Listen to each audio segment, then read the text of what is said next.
کہ ہمیں شریعت کو فالو کرنا ہے, چاہے اس میں ہماری آسانی ہو یا ہماری مشکل. بعض شریعت میں ایسے کام ہیں کہ وہ ہیں بھی مزیدار اور شریعت میں ان کی ترغیب بھی ہے. تو بعض لوگ کہتے ہیں یہ تو چونکہ عیاشی ہے. تو اب دیکھو افطار میں جلدی کا حکم ہے نا, حالانکہ مجاہدہ کس میں ہے کہ دیر سے افطار کریں.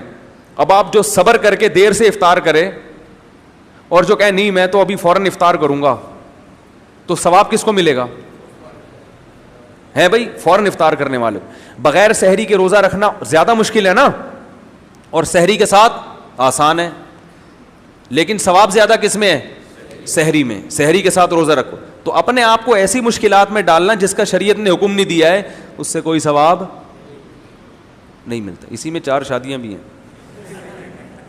یہ ایک ایسا کام ہے جس کو لوگ عیاشی کہتے ہیں, جس کو لوگ کہتے ہیں تو مزے اڑانے والی بات ہو گئی. تو بھائی اگر حقوق پورے کر رہے ہو نا تو یہ ایسے مزے ہیں جس پہ ثواب بھی ملتا ہے. اس میں جو صبر کر رہا ہے نا کہ نہیں, تو اس کو کوئی گناہ تو نہیں مل رہا لیکن ثواب بھی نہیں مل رہا. صحیح ہے نا, کیونکہ اسلام نے ترغیب اس لیے دی ہے 4 شادیوں کی, بشرطے کہ عدل بھی کرے, حقوق بھی ادا کرے. اس لیے کہ اس میں آپ کو بھی اگرچہ زندگی آپ کی بھی اچھی بن جاتی ہے اور آپ کا بھی فائدہ ہے, لیکن سامنے والے کو بھی تو فائدہ ہے نا. 4 عورتوں کی کفالت بھی تو ہو جاتی ہے, ان کی روٹی پانی کا انتظام ہو جاتا ہے, ان کے زنا سے بچنے کا انتظام. اس لیے شریعت نے کہا یہ مزے اگر کوئی اڑانا چاہتا ہے لیکن حقوق پورے کرے تو اڑا لے, ہماری طرف سے نہ صرف پابندی نہیں بلکہ ثواب ملے گا. ہاں محلے والوں کو تکلیف ہو رہی ہے, چمونی آپا کو تکلیف ہو رہی ہے تو ان کو ہونے دو.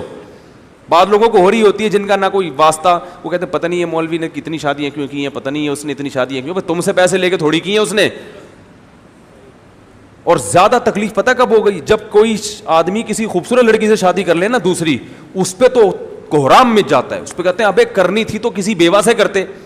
میں مانتا ہوں بیوہ سے کرنا افضل ہے, لیکن اگر خوبصورت کماری جوان سے کر لی تو وہ لڑکی جب راضی ہے تو تمہیں کیا تکلیف ہو رہی ہے بھائی؟ جائز کام کیا نا, کوئی ناجائز تھوڑی کیا. ہاں پہلی بیوی کے حقوق پورے نہ کرے, اس کو لٹکا کے چھوڑ دے, پھر غلط ہے. تو جب تک کوئی حقوق پورے کر رہا ہے تو وہ جتنی بھی کرے, اللہ اس کے رسول خوشی ہوں گے, پبلک کیا ہوگی؟ پریشان. تو ہونے دو ان کو پریشان, لیکن بات ہے برابری کی, حقوق کی, یہ لازمی ہے اس میں. خیر آ گئی بات درمیان میں کیا کریں. اصل میں میرے علاوہ کوئی اس موضوع پر بات ہی نہیں کرتا, تو سب کی باتیں مجھے ہی کرنی پڑتی ہیں. پھر جب 25-30 ایسے علماء پیدا ہو گئے جو ممبر پہ اس مسئلے کو خوب بیان کریں تو پھر میں چھوڑ دوں گا. لوگ مجھے کہتے ہیں ہر بیان میں گھما پھرا کے یہاں لے آتے ہو. میں کہتا ہوں دوسرے حضرات کسی بھی بیان میں گھما پھرا کے بھی نہیں لاتے یہاں پہ بات. کیا خیال ہے؟ جب وہ اتنا ڈھیٹ پنا دکھا رہے ہیں تو ہم بھی تھوڑا سا ڈھیٹ پن, ہمارا بھی تو حق بنتا ہے نا. بھائی آپ کوئی اس ٹاپک پر بولتا ہی نہیں ہے, سب ٹاپک پر بات ہوتی ہے, اس پر ہوتی ہی نہیں ہے. تو اس لیے ہم ہر تھوڑے دن بعد چینل گھما کے یہاں لاتے ہیں تاکہ دوسروں کی طرف سے بھی فرض کفایہ ہم ادا کریں.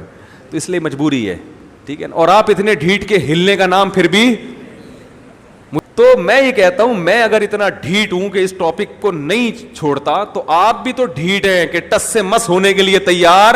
10 سال سے یہ ممبر پہ سن رہے ہیں مگر ٹس سے مس ہونے کے لیے تیار نہیں. تو میں ڈھیٹ نہیں ہوں, ڈھیٹ کون ہے؟